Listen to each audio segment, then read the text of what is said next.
So we're at Watsons Quay making a second recording. Today we're talking about earliest memories. The first of a series of short recordings that I thought might be interesting to archive and share with my sisters and maybe some other people if they were interested.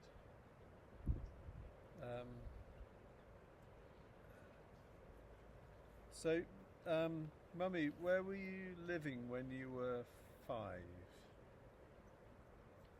When I was 5, I was still living at number 5 Kingsgate Street, which is a curious and ancient house in a very picturesque, narrow street, and most of the houses... You haven't said where, which is... I'm just getting there. Most of the houses in this street belong to Winchester College, which is a very ancient public school, and my father was a member of the staff there. He taught Latin and Greek to extremely clever boys. Anyway, we lived in this big house. When I say it's a big house, it was right on the street, and we had a grocer's shop next to us on one side, and a tiny little house next door on the other side, and a fairly long garden with an enormous apple tree and an enormous sand pit. And inside the front door there was a long narrow passage where everybody's bicycles were propped up in this passage. And because it was a boarding school, wasn't it? And Yes. There was a kitchen. What were the meal times like there? And hang on, but I'm talking about until I was 5. I lived in this other house that I'm describing at the moment. And after that, during the year when I was 5, I think, we moved to a boarding house. So before that, we were living in this other house, which Teen doesn't remember, but I do. And I think about it very fondly because that was my home. And we had school upstairs in the playroom. We didn't go out to school. We had to go upstairs to school in the playroom. But and then suddenly the school moved, and the lady that ran the school decided she was going to have a proper school, and moved into a house which was about a mile away. So we suddenly had to get up and walk to school. Okay.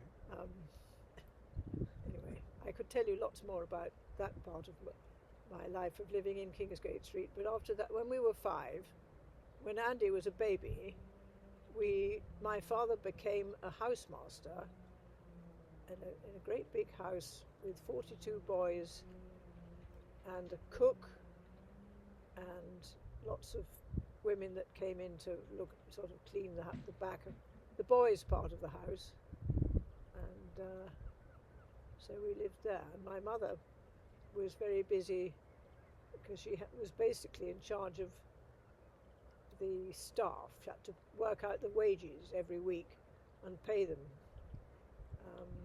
So she was employed by the school?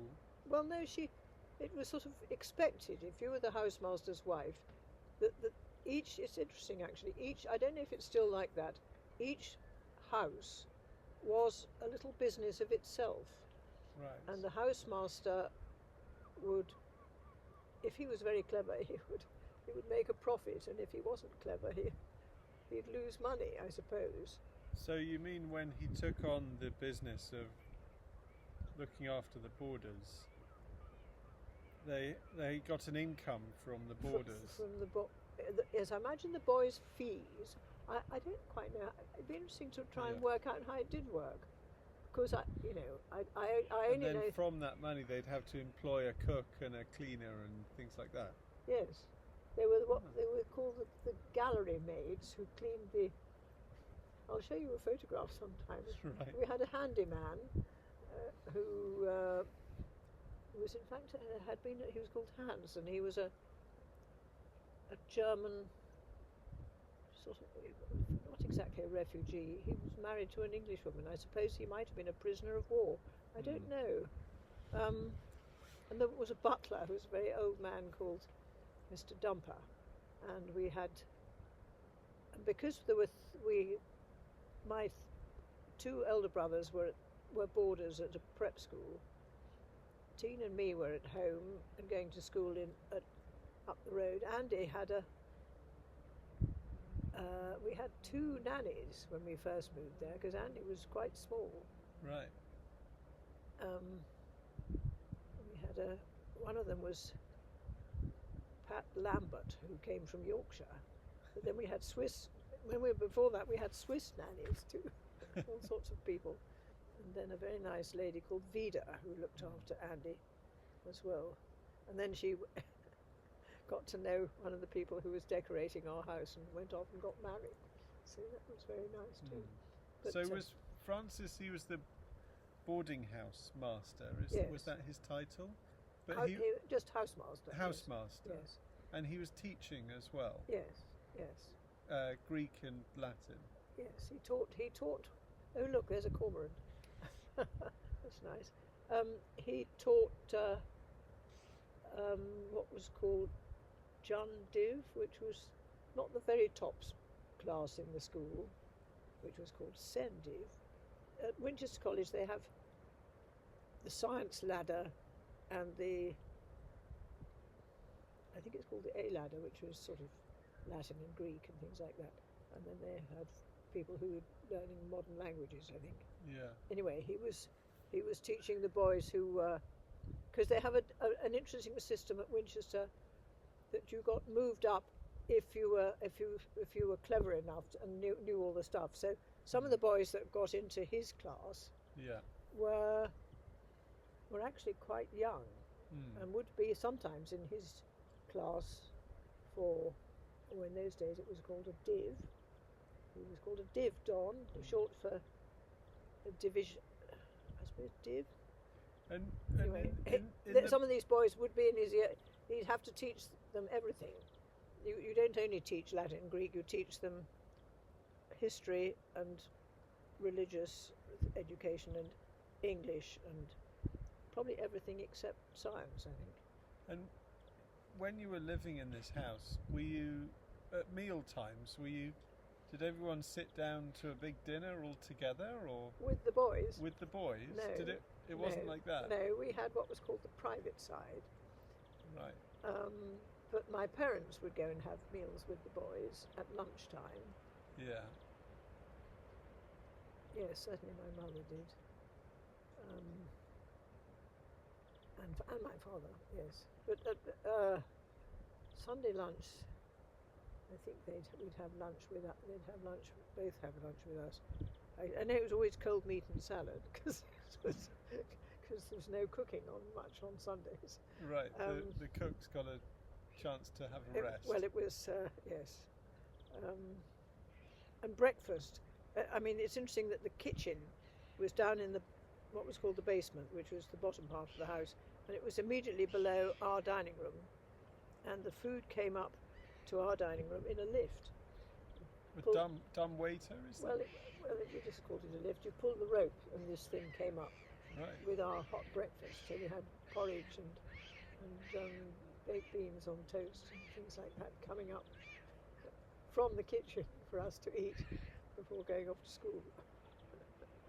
But except in the oh yes, and then we had a tiny little place called the pantry, which was part of the private side really. So if you wanted a snack or something, when we came back from school, we had bread and butter and cake. It was nearly always fruit cake made by the cook in the Arga downstairs. There was enormous Arga, and we had, and there was a gas stove, so you could scramble eggs, and we did our washing up there, and the washing machine was there. So anyway, there were things that went on upstairs, but we didn't really learn to cook, except in the holidays when we were allowed in the kitchen. how old were you when you left that house then? When we left the boarding house. Yeah. We were there, and I there's a picture of me in my nurse's uniform outside that house, so we were still there when I left school. And there's a nice photograph with all of you with your heads in the windows. Do you know that one? That's a different house. That was a different house. When my father got to be, it was before he retired. He decided he'd been in the house. Actually, I can tell you, he decided he'd been a housemaster for 15 years. So I suppose he left when I was 20. Okay. And so he'd done a long shift. He'd done by long, then. I think he thought it was a good time to retire, partly because, in some ways, we were getting into the liberated 60s. The boys were becoming liberated and quite difficult to manage in some ways, and there were the boys in the boarding house. The boys in the boys at the school. Not your brothers. They're not my brothers. They were. They were. They were at school somewhere else, but they, you never knew what the boys were going to be up to. Right. Getting into trouble, finding girls out and taking them swimming in the swimming pool at night and things like that. Wow. So he was having to. He felt responsible for all of these. Yes, you never 40-odd boys. Never knew what they'd be up to next. You can imagine. Yes. But anyway, it was one of the things that there was a boy who was due to be head of house, who my father thought was a responsible kind of chap. I think he was called Roddy Gow, and I think his father was an army officer. Right. He probably became an army officer too, and I think my father thought if he was handing on the house to somebody else to take it on, he needed to have a sensible head of house. So that was a moment to think. There was an opportunity. An opportunity to hand it on, and then he would go and live in a schoolhouse in a different part of Kingsgate Street. Right. So we went from number 5 to number 58, which was a different part of the street, and then they lived there till he was 62, I suppose. Yeah. Which was. And he wasn't responsible for boarders then. No. He also stopped. He also stopped teaching in Jundiv. I think he was beginning to find it that some of these, teaching boys who are really, really brilliant, you've got to be absolutely on the ball with them as well. And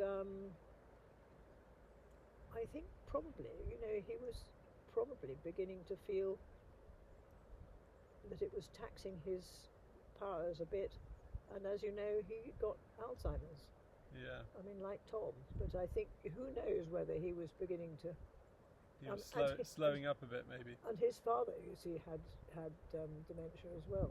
Yeah. So my father knew what it was like, and probably thought, time to. So instead of teaching very clever boys at the top, he had to. It was quite fun. He was suddenly having to read. I've got 1 or 2 books that he was reading up about a different bit of history that he was teaching.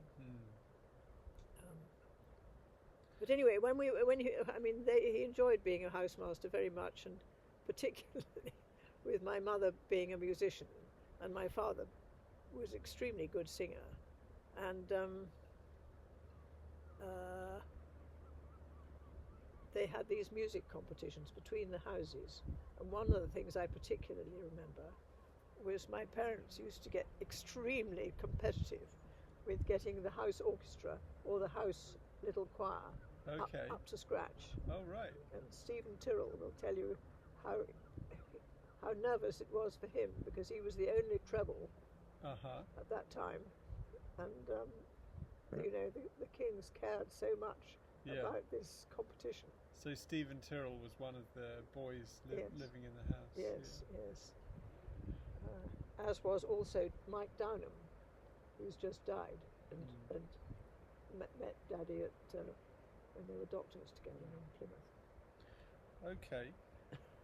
That's enough for now. I'm going to suggest next one we could do, if you're happy to, sort of experiences at school. and then maybe time working after that, Yeah, something I can like tell that. you Okay. a little bit about the wartime, which is, of course, a very important time to me. Yeah. Which I haven't Do you want to really stop covered. there? But I'll Do do you that want? later on. During the wartime would be good. Yeah, we could do that next time. Okay. Which I don't remember. But another thing I might tell you was that I wasn't born in Winchester. I was born in Woking because of the war. But I don't remember that. Anyway, Casts a long shadow. and as we were talking, yes, all these different. Have you stopped it? No, I can stop it. You better. We're confusing things now. Yes. Done. Thank you. I might try and